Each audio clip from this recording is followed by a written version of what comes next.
بین امریکا و طالبان امضا شده. از سوی هم گفتگوهای صلح بین الافغانی هم نزدیک است و چنین نقطه نظرات چقدر تاثیر خوب و بد بر فضای صلح افغانستان خواهد گذاشت؟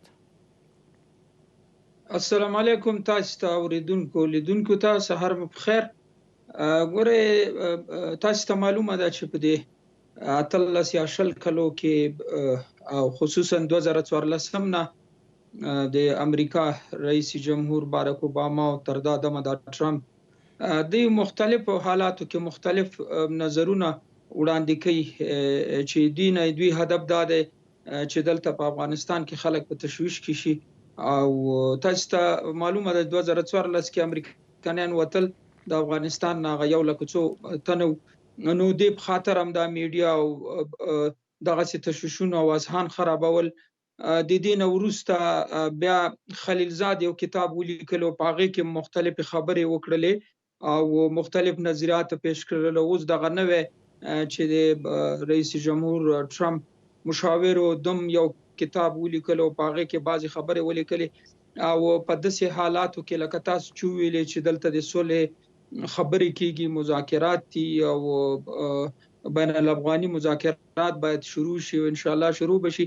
نو دې نه هدف یوازې د خلکو اذهان خرابول دي، نور دا څه رول نه لري. دوی هم کتاب لیکي، هم کار کوي، هم تشویشونه اچوي. دا د دوی یو سیاسي حربه ده چې یوازې بین الافغاني مذاکراتو کې دوی خپل اهداف چې دی هغوی ته ورسیږي او عامه اذهان، د حکومت اذهان او د نړیوال اذهان تشویش کې واچي او دوی فکر کې. نو دا کومه نوې خبره نه ده. دوی همیشه کتابونه هم دوی لیکي، کار هم دوی کوي، بیانونه هم دوی ورکوي، تشویشونه هم دوی اچي، ټول مسایل هم دوی پیدا کوي. نو افغانانو ته پکار ده چې په داسې حالاتو کې لا متفق اوسیږي، متحد اوسیږي. طالبانو ته پکار ده چې دغه حالاتو نه د وطن په ګټه باندې استفاده وکړي او دوی باید د حکمت نه کار والی. افغان ولس ته پکار ده، افغان دولت ته پکار ده، افغان سیاسون ته پکار ده چې دوی سره لا متفق شي او یووالي باندې کار وکړي او دغه خبرو پسې ونه ګرځي. ښاغلی کمال صاحب، متاسفانه په تیر ته په کتو سره هغه ظرفیتونه چې تاسو ویل د افغانانو په منځ کې نشته. دلته په طالبانو غږ شوی چې طالبان، امریکا ویلي چې مونږ په افغانستان کې ماته خوړلی او د طالبان دنه یو الهام اخلي چې بس مونږ پیاوړي یو، کولی شو چې بیا لکه هغه هوکړې نه وروسته چې امریکا سره وکړل وایي مونږ فتح کړی، بیا د فتح خبرې کوي. ګونګ خبرې روانې دي، ګونګې مسلې دي او د افغانستان راتلونکي دي چې خلک نارامه دي چې څه به وشي. اوس خو نه د کډوالۍ وضعیت برابره ده، نه به چیرته وتښتو، همدغه وضعیت به وي، همدغه دلته به کېبنو او همدغه به جنګ او جګړې به وي. نو تاسې چې غږ کوئ په طالبانو باندې، طالبان هم ورځ تر بلې د خپل تاوتریخوالي زیات کړي دي او دغه په روح دغه خبرې چې په امریکا کېږي او په افغانانو باندې بد اغیزه هم لري. واقعیت دا تاسې تشویش په ځای دی، دا د ټولو افغانانو تشویش دی او د ټولو افغانانو غږ دی. مسله داسې ده چې خارجیان یا امریکایان غواړي چې افغان دولت څو اړخونو نه فشار لاندې راولي. دا د دوی د فشار یوه اله ده چې پخوا نه استعمالوي او طالبانو ته روحیه ورکوي چې تاسې راشئ افغانستان ته په یو قوي موقف باندې راشئ. موږ هسې تلو، نو بس چې تلو راشئ میدان تاسو ته خالی دی. دوی دستي کوشش کوي چې طالب ته د قوت روحیه ورکړي او دلته افغانستان دولت چې دی دوی سره ودرېږي. تاسې وګورئ دلته متضاد خبرې دي. طالب ته قوي روحیه ورکوي چې د بین الافغاني مذاکراتو کې یا اوس تاسو جارحانه لاړ شئ، په مقابل کې ناټو سرمنشي وایي چې موږ افغانستان سره تر هغې پورې ودرېږو تر څو پورې چې افغانستان دولت یا امنیتي قواوې په خپو نه وي ولاړ. یوه خبره کوي، بله خبره کوي. یو د طالب په فیور کې د طالب په ګټه خبره کوي، ناټو چې دا د افغانستان دولت په ګټه خبره کوي. تاسې وګورئ چې یو هفته پس به مایک پامپیو یا بل به یو بیان ورکوي چې موږ افغانانو سره او د افغانستان دولت سره ولاړ یو په هر حالاتو کې.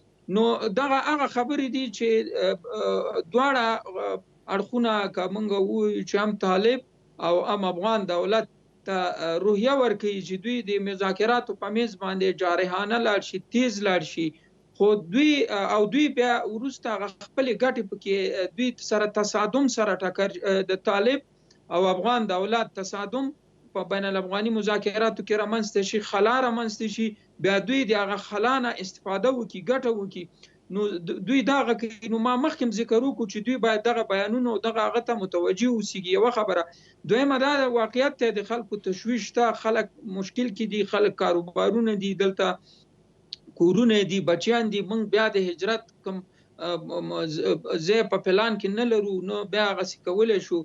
خو ما درته وویل چې دوی هغه خپلې ګټو په خاطر باندې داسې ضد و نقیض بیانونه ورکوي. نو افغان ولس کمال صاحب بخی، نو د دوی خو جنرالان، نظامي جنرالان اندېښنه هم له امریکا سره شریکه کړی چې که چېرته تاسو له افغانستان نه ووځئ نو که طالبان راشي بیرته طالبان به د تروریستۍ او د ترهګرۍ لپاره زمینه به هواره شي، بیا به القاعده راشي او بیا هم داعش هم تر اوسه شته، او دا بس لویه سرخوږی د امریکا لپاره چې امریکا به بیرته راتګ به ډېر سخت وي. بله مسله چې دا هم که تاسې پکې اشاره وکړئ، دا د سیمې هیوادونو ناروا کړنې او نیابتي جګړې دي چې اوس پاکستان له هندوستان سره، چین له هندوستان سره، روسیې له نورو هیوادونو سره، ایران د سعودي عربستان سره، او دلته زموږ بیچاره جغرافیه ده چې په جنګ او جګړه کې ښکېل یو. ګورئ، دوی دا ضد و نقیض بیانونه چې دي، طالب خو دوی ته کوم ستونزه نه ده، سخت کار نه دی. په یوه میاشت کې د دوی د 15 کاله حکومت یې چپه نه کړ، په یوه میاشت کې لرې نه کړ.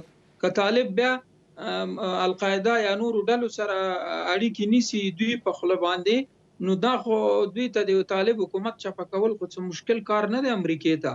خو طالب امریکا چې دا غلط اړخ ته روانه ده. امریکا د طالب په ځای د پاکستان ونیسي. طالب خو یو ډله د افغانان دي، راځي افغانستان ته براشي او الله د بین الافغاني مذاکرات په کامیابی سره سرته ورسي. نو الته خو په پاکستان کې سونه ډلې دي، نو طالب سره خو خپل نه دي، نه طالب جوړی کړي، دا ډلې چا جوړی کړي؟ خو دا خو پاکستان جوړی کړي او په پاکستان کې اوسېږي، نو د طالب په ځمکه خو نه اوسېږي. نو امریکا ولې طالب نه تشویش کوي؟ امریکا د پاکستان نه تشویش وکړي، پاکستان دې راونیسي چې طالب سره موږ سوله کوو. راولوی دا دی موږ وځو، ته اوس نورو ډلو سره څه کوې او نورې ډلې به په کوم شکل ته کنټرولوي او چاته به یې لیږي؟ یوه خبره. دویمه خبره دا ده، لکه تاسو چې ذکر وکړ چې په منطقه کې ستونزې دي د چین او د هند ترمنځ، په لداخ کې دي د چین او د هند او د پاکستان ترمنځ، په کشمیر کې مسلې دي، هغلته سعودي عرب سره.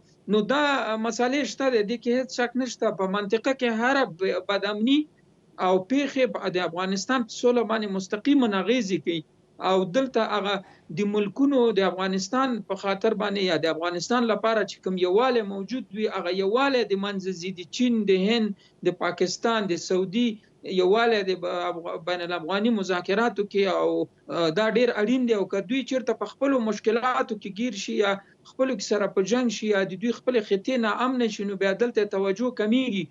دوی دلته هم سیاسي قوت یا لري، هم اقتصادي او هم اړیکې لري، هم طالبانو سره لري، هم دولت سره لري. نو دا به ډیره خراب اغیزه وکړي په منطقه کې او د افغانستان د سولې په موضوع کې. نو خدای دې وکړي چې داسې کوم کار رامنځته نشي. خدای دې د بین الافغاني مذاکرات زر شروع کړي او بیا د یو حتمي شکل ته الله زر ورسي.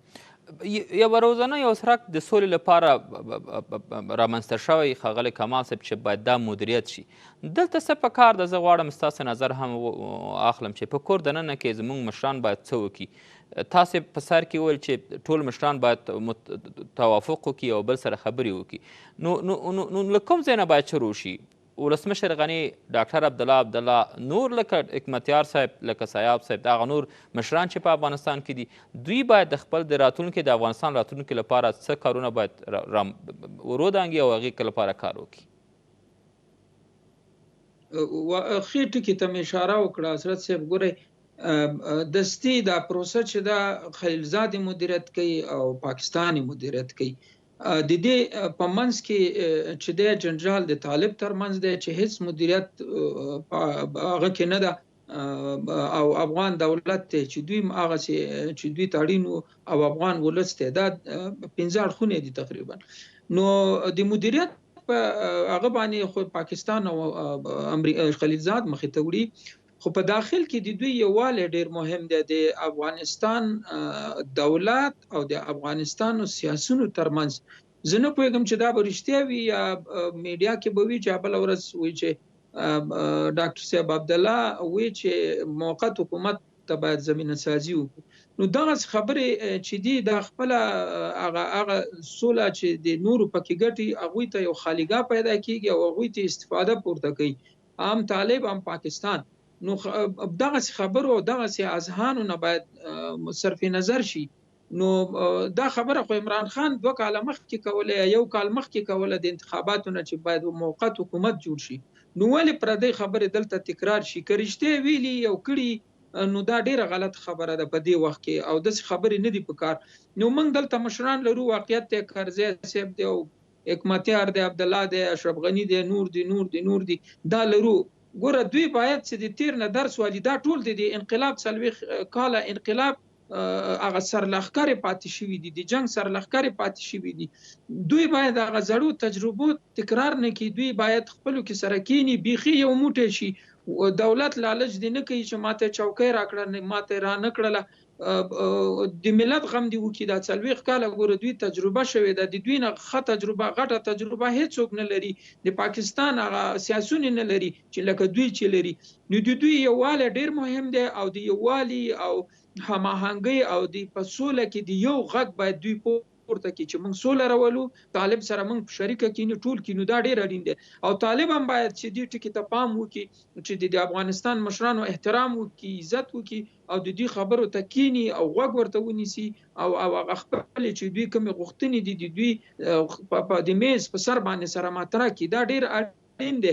دې ترڅنګ د افغانستان دولت باید د نورو قومي مشرانو سره او مخورو مشرانو سره، مدني ټولنو سره، ځوانانو سره باید ناسته وکړي، دوی دا انسجام رامنځته کړي دولت سره په همکارۍ باندې او دوی د دې برخې نه ځان قوي کړي.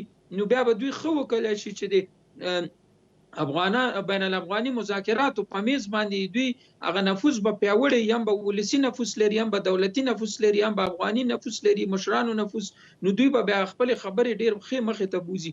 او که دوی خپلو کې سره به اتفاق کوي او یوه خبره نه او خپلو کې سره مشکل لري، نو دوی هغه په میز باندې به بیا د دوی هغه ناسته ډیره کمزوري، دوی ګټه به مستقیما طالب ته او نورو ډلو ته. ښاغلی کمال صاحب، تاسو نه ډیره مننه. پاتې ورځ مو په خیر وي. قدرمن شئ.